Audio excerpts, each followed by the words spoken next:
and I'm saying it is a divide and conquer for ideology, right? I think it's problematic. I'm gonna shut up and let you build. No, I agree. My biggest thing was when I was, talking to people and looking up and trying to watch these videos or whatnot, was I was always given the litmus test of divide and conquer.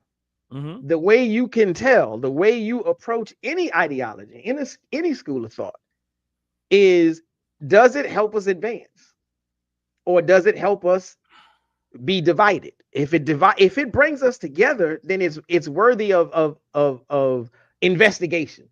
If it separates us, it's worthy of being shunned.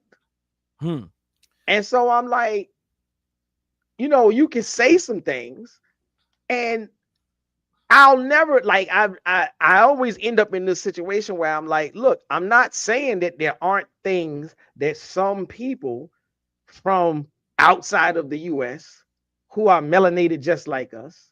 There are some people with some terrible attitudes, but there are some people amongst us in the US with terrible attitudes.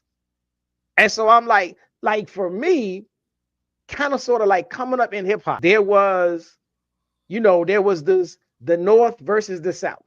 And the North can't stand the South, and the South can't stand the North. Y'all ain't like us. Y'all don't dress like us. Y'all don't talk like us. Y'all music, y'all ain't even the same kind of hip hop. Y'all ain't real hip hop.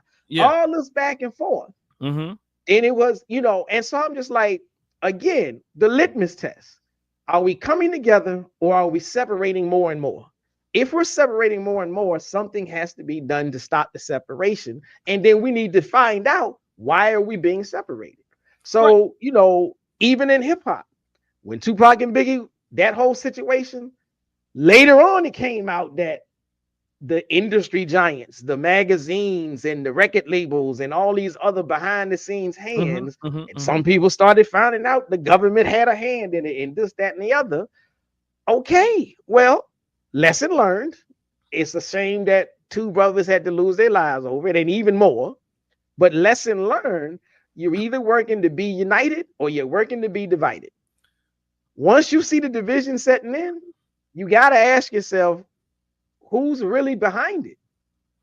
And you can't act like you don't see the divisiveness. You understand? The name calling, the backbiting, and all these other things. They try to act like you are the innocent victims. Yes. And the immigrants have been taking advantage of us forever. No.